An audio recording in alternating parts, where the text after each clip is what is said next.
Good evening, everyone. It is my pleasure to connect with you and convey our quarter three results of the financial year 2020-21. I would like to congratulate everyone for staying strong during the pandemic and wish good luck ahead as we are working towards achieving normalcy. In the first part of this conference call, we will take you through the earnings and the business highlights, followed by the question and answer session. Now, I would like to give some highlights on the operational aspects. Despite of persisting COVID pandemic situation, we are able to maintain our international sales. Revenue in our US company has gone up by 7.5% during this quarter and by 1% during 9 months. Even we had a loss of sale of 5.47 million from the business customer in the first 9 months of the last financial year. Supply chain and logistical issues faced during the lockdown are being solved slowly. However, freight costs have gone up significantly, in some cases 3 times to 4 times. All our manufacturing units are running efficiently and progressing well towards normalcy. Our R&D units are operational and we are working as per given government guidelines. Now let me take you through business updates. Moving ahead, we announce that we are positive at all fronts and working towards our goals. As you are aware, we strongly believe in delivering long-term value to our shareholders. In past, we have explained that our annual financial results are more relevant to derive our performance and not the quarter-on-quarter results. In the last time, we said that this year we will be EBITDA positive, maybe 4 to 5% on the revenue front, and we are on our targets. We are happy to say that for our EBITDA for 9 months stood at rupees 176.6 crore, 48% of sales, increased by 15% from rupees 153.6 crore, 46% of sale in financial year 20. And our PAT increased by 17% and stood for 9 months at rupees 117.7 crore, 32% as compared to rupees 100.4 crore, 30% in the previous financial year. I'm glad to announce that we have a decent growth in profitability because of our product mix. As mentioned in our last con call about the outlook for financial year 21, we are positive as everyone around the world is rebuilding and we hope there are no further lockdowns. Now let me hand over this call to Raukaji, our CFO, who will walk you through the company's financial. Thank you everyone. Raukaji? Yes, thank you very much, Mukund. I will just take you briefly through the company's financial for the 9 months of FY21. The revenue in 9 months has increased by about 10% from 3,337 million to 3,686 million. This is mainly driven by growth in our human nutrition of about 421 million. Although there was reduction in the animal nutrition business of about 66 million and bioprocess business of about 6 million. During 9 months, we also witnessed some rupee appreciation in that sense. Rupee depreciation of 6%. So our international sale is up from 1,911 million to 1,948 million, increase of about 2%. But since rupee has depreciated by 6%, so overall, it is a 4% down in that sense. AU sale, this is our US subsidiary company, and the sale is up by 1%, as Mukund already mentioned, in spite of the fact that, we have lost a sale of about 5.47 million, which was there in 9 months of FY20. So in spite of that sale being not here, we recouped our sale, and we have 1% increase in the sale of in the revenue of our subsidiary company in US. Domestic sale is up by 22%, This is in India from 1,426 million to 1,738 million. The EBITDA increase is mainly driven by increase in gross margin because of the higher sales. Although there are some expenses which has also increased, like employee costs. This is like annual increments and some increase in our other expenses because of some GST taxes and other expenses being higher as compared to last year 9 months. Our profit before tax has increased by 20%, rupees 266 million, from 1,360 million to 1,626 million during this 9 months. And this is mainly again, because of the improvement in gross margin. Finance cost is, not significant. It is reduced. So there is some saving because we have not replaced the working capital limits. We don't need utilization. And apart from that, the payment of term loans by our subsidiary companies. So there is, fall in the finance cost in that sense. And other income was up in 9 months as compared to the last year because of some PPP grant we have got in our US company. And depreciation cost is slightly increased during the 9 months. Our PAT is up by 17% from 1,004 million to 1,177 million. So roughly 118 crores from 100 crores in last year 9 months. The increase is mainly driven by increase in gross margins and increase in other income, as mentioned earlier. Taxes is increased by 93 million because of higher income or higher income before tax. And some impact, of course, during this particular quarter because we have worked out our tax provisioning based on the new tax regime which has been enacted by Government of India during Finance Bill 2019. So the impact has been taken into account based on the working that which one is going to be more beneficial to the company. So because of that, the tax liability outgo cash flow will be definitely lower by about 6 million. But the tax charge is high because we need to do a lot of working of deferred tax. So that has certainly, because of that, the deferred tax has increased by about 25 million. This was for 9 months. Q on Q, again, there's an increase of 14% in our revenue top line. So it is about 1,377 million as compared to 1,204 million. It's an increase of 173 million during the quarter. EBITDA is up by 79 million and PBT is up by 90 million. PAT is up by 58 million. So everywhere you can see a upward trend during this quarter.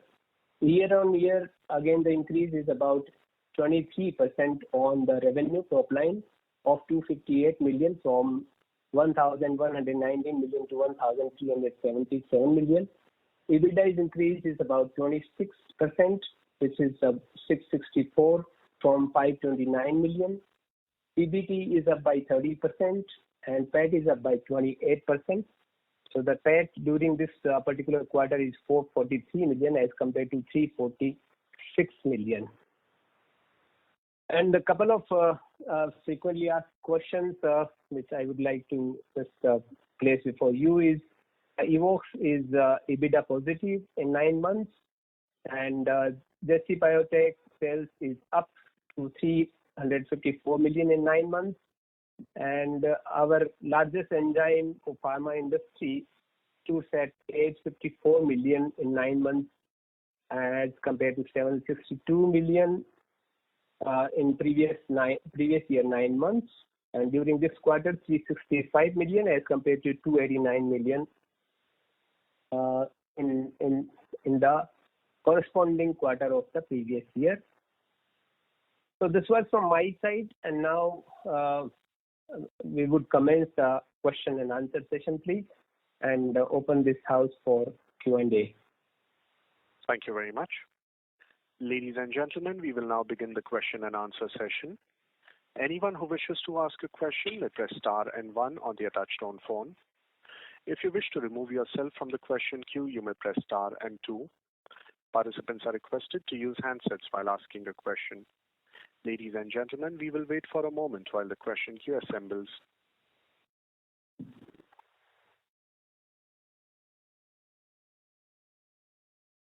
The first question is from the line of Raghav Kapoor from Active Alpha. Please go ahead. Hi, Mukund. After Mr. C.L. Rathi's departure, which was around 2 years ago, we haven't seen a replacement to him come on board. When are you planning on bolstering the management team? As it seems at this point, we don't have a dedicated CEO or COO to the business.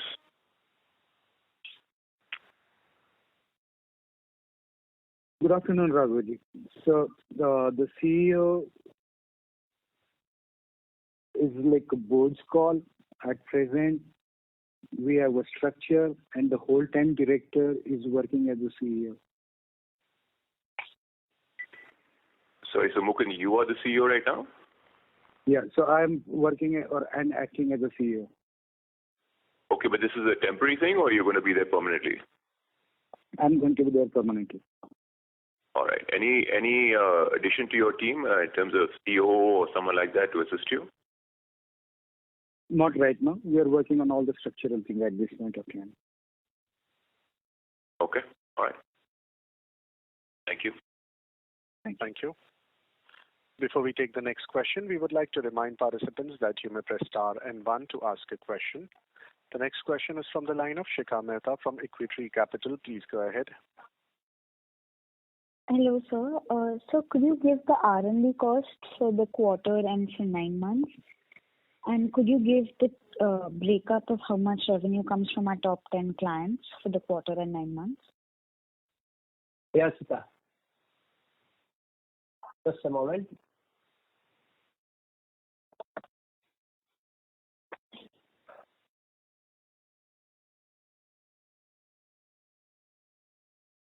Top 10 customers, 10 number is about, just a moment, I'll give you the exact numbers. It's about 47% during the quarter, and for 9 months it is about 41%. Okay. And the R&D cost is about 4.5% of our top line. All right. And so moving forward for the next 2-3 years, could you tell us something about your growth plan or what you expect moving forward?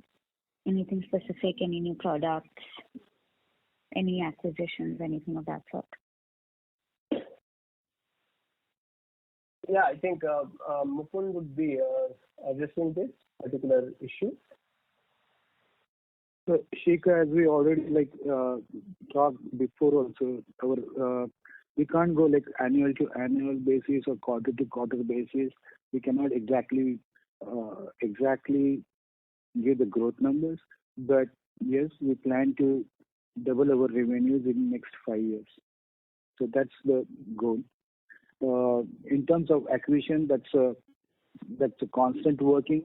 We recently had one acquisition, which was a small acquisition, but we are working on more acquisitions, and when the time will come, we will tell you about the acquisitions, the products, the segments of the products. What we already said, those are the segments which we are working on, like the biocatalyst area, the food area, the animal feed area, the probiotics area.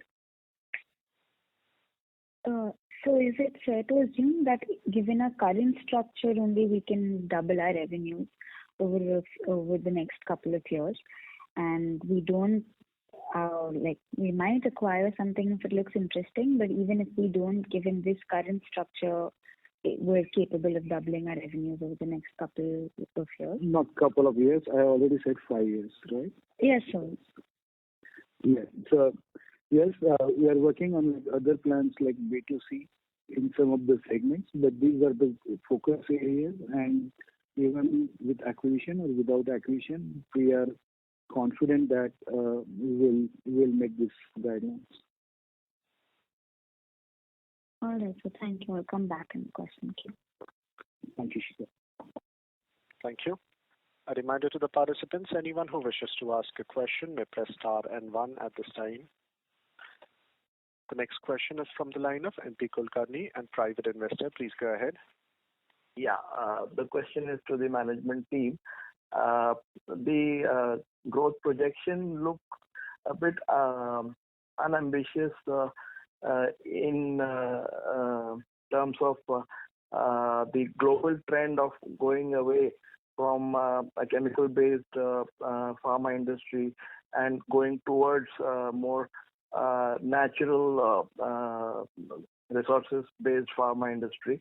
So why is the management being not more aggressive, and also whether this 14% CAGR revenue growth over the next 5 years is going to be achieved with the existing capacities, or would it need to be expanded at the brownfield sites? So, good afternoon, Kulkarni. What you said is right, but in our industry, like even you, for example, you mentioned about pharma API molecules are going towards more natural rather than the chemical processes.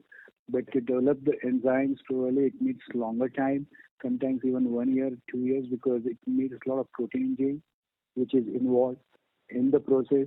Even like once you develop the enzyme, it takes time for the customer to do the trials. Then they need to study the stability studies. They need to go through the regulatory approvals, and the process is time consuming. So yes, we are working into these areas. And again, it's a cost involved and the time involved in the whole process. So you can work at few molecules at given time. You cannot go with all the molecules right away because you need to use your resources very, very, very delicately. This is the reason like why we are saying like at least we should be able to go with the 14% CAGR. Now coming back to the capacity, we have enough capacity, and we feel that we should be able to achieve this with the existing capacity. But whenever the capacity level of utilization will reach to somewhere around 80%, we'll plan for our expansion. The expansion costs will not be very high because we have built up our structure in such a way that we can double our Pithampur plant's capacity with some maybe about 60-65 CR. So yes, did I give you your answers? Yes, yes, sir. I'm reasonably satisfied with the answer, and I detect from your tone and as well as the guarded, way you spoke, that you may actually surprise us on the upside, and you're being conservative. I don't want to commit anything. Okay, sure. Thank you. Thank you. Thank you. The next question is from the line of Swechha Jain from ANS Wealth. Please go ahead. Hi, sir. Just a follow-up question.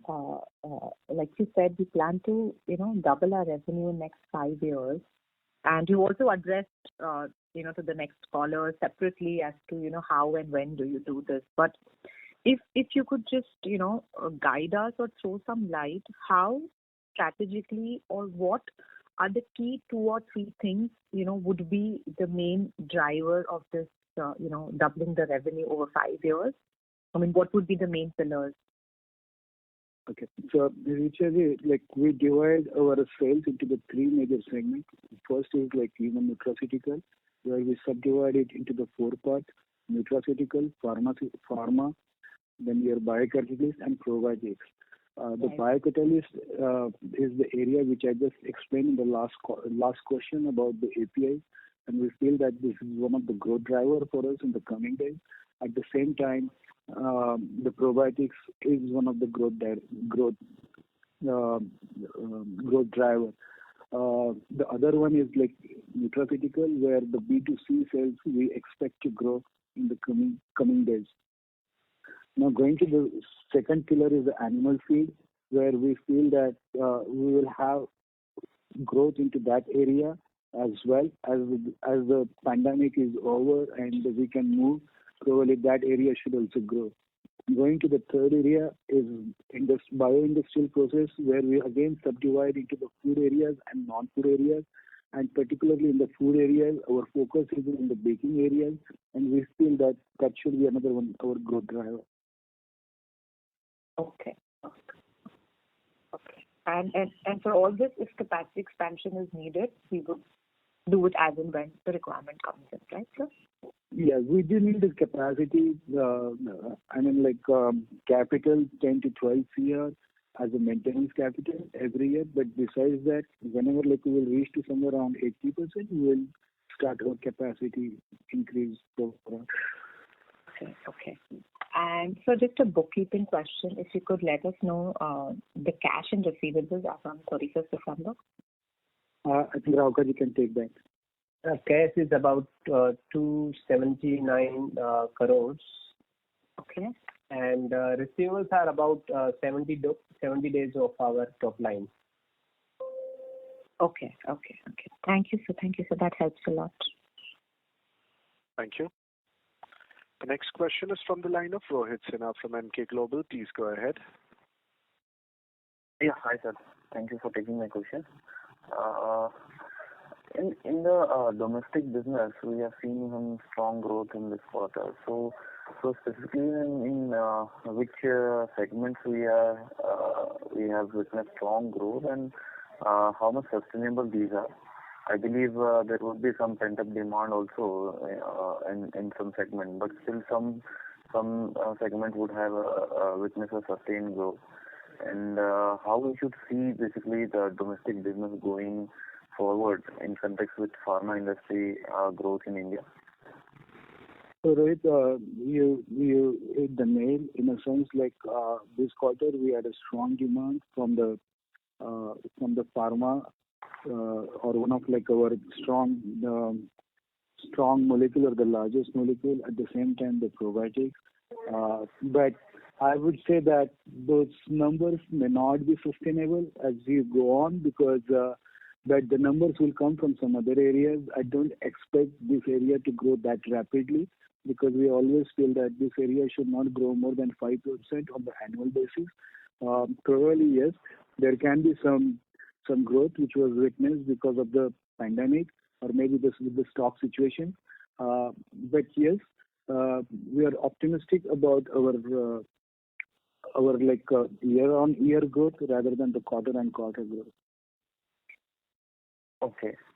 And sir, in pharma then, have we added new customers, or it is existing customers where we have extended some growth? I think it was more towards the extending towards the existing customers. Some of the demand has come up because of the regulatory rules, which were supposed to come from the January month, and probably they might have come up, and there might be some slackness or something going forward because of that. But yeah, I could say only that much at this point of time. Okay, fair enough.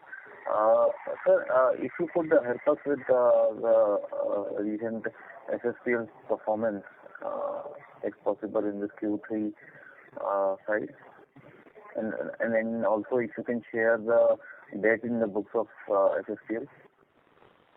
We have already shared those numbers, Rohit. I mean, it's there in the I think one of our upload. But I'm not sure. Anyway, and the SSPL is, as such, the debt is about 16 crores on the books of SSPL. So out of that, I think roughly 12 will be retired, and remaining we will continue because that is some borrowing from the bankers. So that will continue. And other than that, they had some high interest bearing debts. So that will be retired out of this investment we have done. Okay. And any color on what sort of performance was there on this quarter? I mean, in first half we have reported close to 19 crores sales. So any number for this Q3? Q3 numbers.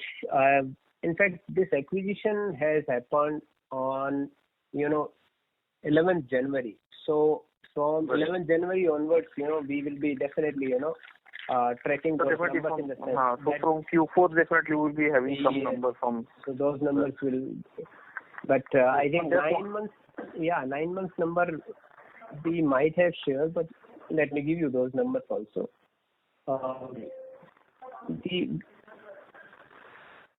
So that was, I think, about 30 crores, and then the PAT of about 2.1 crore. That's how the numbers were. Okay. And sir, any update on our new R&D facility which we are working on? So, yes, we just got our land NA, and we are under the further development process now. So we are contacting the architect and other things and developing the plans now. Okay. And last question on Sir Evoxx side, as you mentioned that we turned EBITDA positive from there. So was the sales also increased, or it is just a cost optimization? Sale is decreased, but yes, it's EBITDA positive. That's the good news because they were badly affected because of this pandemic. Okay. So revenue is down, but overall, the expenses are also, contained in that sense. And so overall, for 9 months, we could see it's EBITDA positive. Okay. So if you can share Q3 numbers of Evoxx, sales and EBITDA only. I'll definitely share with you. Okay, Q3, I think the revenue is about 78. So this is 780,000 euros. Okay. And the expenses are about 460,000 euros. Finance cost is about 280,000 euros. Okay. And 9 months, I think I'll give you, if you want 9 months also, 2.06 million as compared to 2.36 last year. And EBITDA is about 2,060 euros as compared to 50,000 last year. Then there's a finance cost of about 90,000 as compared to 80,000. So overall, you could see that we are EBITDA positive in Evoxx. Okay, sir. That's it from my side. Thank you. The next question is from the line of Vishal Bhardwaj from S Capital. Please go ahead.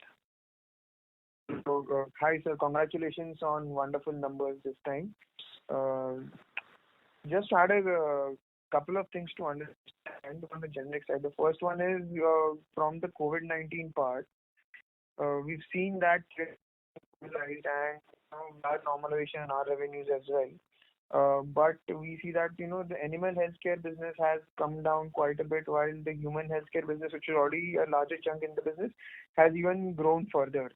So just wanted to understand that how has any industry dynamics changed as such for the company, the COVID part, and is sustainable going forward?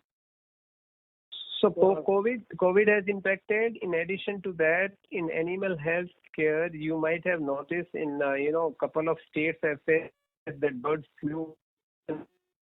So our main sales, as such, is happening in domestic market. Exports were down in any case in last 2 quarters also because of this pandemic. So logistics were not so much available, and there were many more issues. So that's the reason I think this animal healthcare segment has badly impacted, and that's not the focus area also because of change in the pattern of consumption also. So people were particularly in India, were avoiding to eat non-veg during this pandemic because of its own reason, which is known to everyone. Right. So that has impacted animal healthcare. significantly in that sense. So it's down by 9 in that sense. Okay. Thank you very much, sir. That was about it. All other questions have been more or less broadly been answered. Thank you very much, sir. Thank you. Thank you. A reminder to the participants, anyone who wishes to ask a question, please press star and 1 at this time. The next question is from the line of Ritu Chhabria, an individual investor. Please go ahead. Hello. Hi, sir. Thank you for taking my question. So we're seeing that there's huge dependency on the US part of the business, and with the North American markets opening up now, are we equipped to capitalize on this opportunity? So it's the dependency in the sense this is our own subsidiary company, and we have been in that business since 1975, madam. Mm-hmm. Yeah. Because of some impact in months during last year, the revenue is not reduced significantly, but still we could recoup that lost sales, and there is an increase of 1%. So that way, now the US business we could expand in this particular 9 months, and our reach has increased mainly to even in B2C segment. So that has grown very well, where we market our own products through our online sales through on website, and in addition to that, we do market our products to retailers and the doctors, health practitioners. So that segment is growing for us and giving us a very good visibility in this US market. And in addition to that, this business of B2B has also grew in this 9 months. So we are definitely, working to expand that particular market just because it's a very big nutraceutical market in that sense. Absolutely. Thank you so much. Yeah. Thank you. The next question is from the line of MP Kulkarni, private investor. Please go ahead. Yeah, Kabraji, this is my second interaction. It was very encouraging to hear about your efforts to break into B2C. Would it be possible for you to detail out as to what is the route to market? Of course, you mentioned you are going with retailers and doctors, clinics, gyms, etc. But are you also looking at partnering with major consumer goods companies or pharma companies so that they take care of the last mile marketing as well as the overall brand awareness, and you simply concentrate on the product development and manufacturing? Kulkarni, we are working on a B2C segment on the nutraceutical, depending on our success in US market. That way is very conservative. We are keeping we are not keeping our legs very aggressively. We are just assessing the B2C nutraceutical market in India particularly, but in US we are very strongly active. There our model is more on a web-based model and through the Amazon and that kind of a model. In India, we are also working on B2C segment, particularly not only into the nutraceutical, but maybe in the coming days we will come up in the baking areas, maybe in detergent areas and other industrial areas. So with the acquisition of Cytex, we are working on a new type of delivery systems, in particular these industries, and we are working how to take it further to the customers. Right, sir. And I'm sure it need not be explained to the group of people here that B2C sales are much more preferred as a strategic avenue for growth because they are resilient to downturn and all. Yeah. Right. So those are more stronger sales and not dependent on too many people. So over a longer run, we need to get into B2C area. Encouraging to know that there is strategic focus. Thank you, sir. Thank you. Thank you. Before we take the next question, we would like to remind participants that you may press star and 1 to ask a question. The next question is from the line of Mitesh Shah from ICICI Direct. Please go ahead. Thanks for taking my question and congratulations for the good set of numbers. My first question is your new tax regime. When you are expecting to take new tax regime? That as such, or for accounting purpose, we have already done our working during these 9 months. And going forward, I mean, that is the new rate which we will apply. So, we are not going to claim any kind of exemptions which otherwise available. So the tax rate will be 25.17% as compared to 29.12% as enacted. And the effective tax rate probably will be, about 25 to 26% in that sense going forward. So going forward, you are already there, you need to say. Yeah, during this year, yes, we have done the working based on the new tax regime because that appears to be more beneficial to the company. Right. And the second question is regarding more of the strategy. Actually, many of the companies like pharma and API or the chemical companies are getting a huge inquiries from across the world, mainly because of the China Plus One strategy. So can we see such kind of pent-up demand or the inquiry for our companies, and if yes, then how would we tackle that inquiry? I think I did not get your question. Sorry, can you repeat this? So basically, if you see when because of the China issues and many of the companies are looking India as an preferred partner, so many of the API companies across the world many of the companies are looking India as a preferred partner in the API and the chemical sector.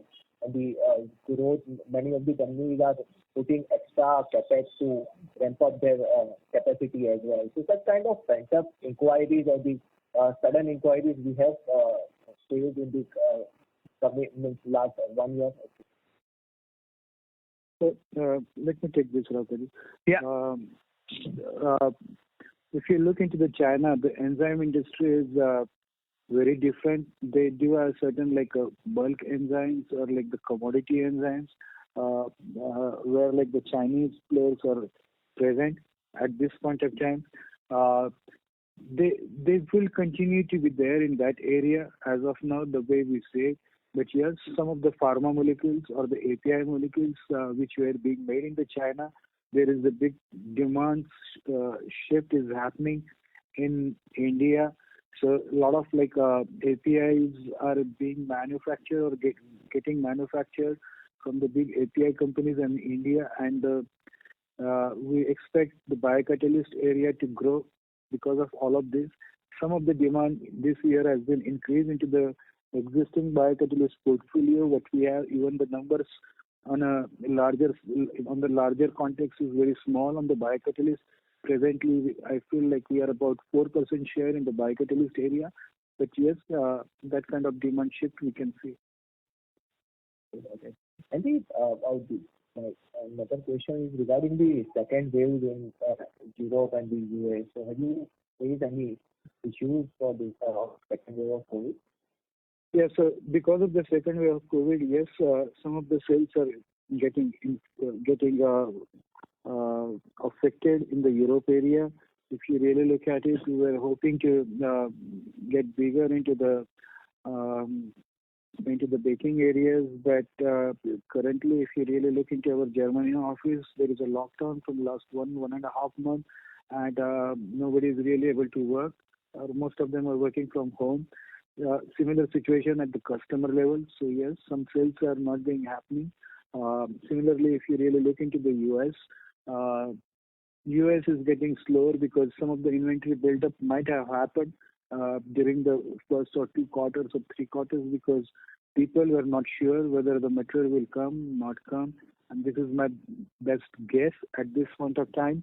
And probably as the pandemic is growing, the demand is there, but there are a lot of disturbances there because of all this logistic and other things, and the sales are getting affected. So it's very difficult situation to really predict, but the things will evolve in US and we will come to know in the coming days. At present, you can just guess. Okay. Yeah, thanks a lot. Thank you. The next question is from the line of Bhavesh Jain from ITI Mutual Fund. Please go ahead.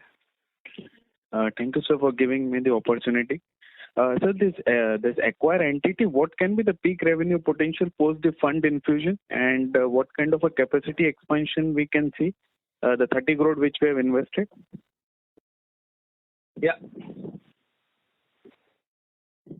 So this capacity could be like, it can be increased to about, I think, 90% of existing capacity by infusing about another 10 crores or so. So we are working on that to expand that, particular capacity also. And the revenue, based on the current scenario and after the expansion could go to up to 100 crores. Okay. From 27 crore in FY20. No. I'm saying when you are asking how much it can grow, based on that capacity, right? So Right. So once we expand the capacity, one can go up to 100 crores. That's what I am saying. After investing this amount in expansion of the present capacity. Right. And sir, it seems this Q3 EBITDA or PAT margins is lower in that business. So any significant, because revenue is more or less same around 10 crores. And you said for 9 months it have done a PAT of 2.1 crore. And 6 months PAT was 1.6 crore. So any margin pressure over there? No, that's what I am saying. Right now the numbers are provisional. So let me tell you, those numbers again are, all subject to audit. So that once the audit and everything happens, then we will be getting the final number of. Because right now, yeah. I can add to something to this. There are like a lot of logistic costs which has gone up, and probably like a lot of export is happening from Tritech. So maybe the numbers might look lower, but as Raukaji said, probably those are unaudited numbers, and we need to go through it. Yeah, still we are working on the audit and all. Okay. And sir, can you explain with one example? We have mentioned this, it will provide new delivery system for our existing vertical. So can you, for the benefit for all of us, can you quote one example how it will help us? Yes, Mukunji will do that. We are working on, let's say, like a improver market. There are a lot of small bakeries whose mixing capacity is, let's say, about 60 kg of flour in their mixer. So we are coming out with some kind of like effervescent tablets which you just need to add into the water, and that water you can use with the bread. So instead of like the improvers what these guys are using, or there is a lot of like unorganized market into this area where they might have to add about 0.3 to 1% of the improver. You can simply add one tablet, effervescent tablet, which can dissolve very fast, very concentrated, and it can give you better results. Like your bread volume can go up, the softness of the bread can go up, the whiteness of the bread can go up, and the better quality of the bread, right? So, and it's easy for them to just go with it, because even like in the smaller bakeries, it's very difficult for them to measure, let's say, 300 gram or 400 grams. So they always have some losses, and the quality. And since there are like a lot of small players, the quality is always a problem. So we are coming out with this kind of tablets, and we are going to all the different areas, because now the quantities what you need to ship is very small. And this is the way like we are building up this area. Okay, so initially it will be B2B? It will be B2C in a sense, like yes, you might have to go through the distributors, right. And some of the players, some of the people who are there and who have approached you there, that you might have to go and conduct a lot of trials. So yes, it's a B2C, but through the distributors. Okay, but we need to build a sales team and everything. That process will be on for next year. Yes, so some of the team is being built up by the distributors. What you are appointing, you are giving them the margins, and they can give it. And some areas like you need to travel with your team, and we are using our existing textile team as well for this purpose. And this is what is going on. Okay, sir. Thanks a lot, and all the best for the future. Thank you. Bye. Thank you. A reminder to the participants, anyone who wishes to ask a question may press star and 1 at this time.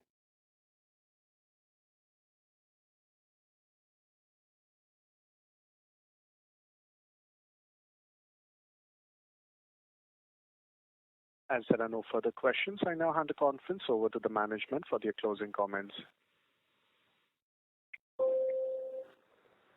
Thank you, everyone, for asking a lot of probing questions. We need all of your support. Thank you for all of your support. We wish you all the best. And with that, I would like to conclude this call. Thank you again. Thank you very much. Ladies and gentlemen, on behalf of Advanced Enzymes Technologies Limited, that concludes this conference call for today. Thank you for joining us, and you may now disconnect your lines.